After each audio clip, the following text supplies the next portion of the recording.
السلام عليكم. نرتقب مباراة قوية بين فريق برشلونة وإي سي ميلان الإيطالي. سنتعرف في هذا الفيديو عن موعد المباراة وتوقيتها والقنوات الناقلة لها. قبل بداية الفيديو لا تنسى الاشتراك في القناة وتفعيل زر الجرس ليصلك كل جديد.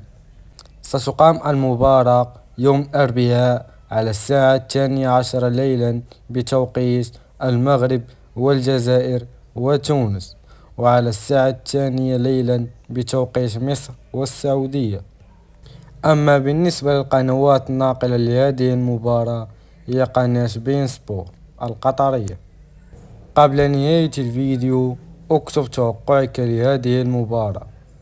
دمت في رعاية الله ومع السلامة.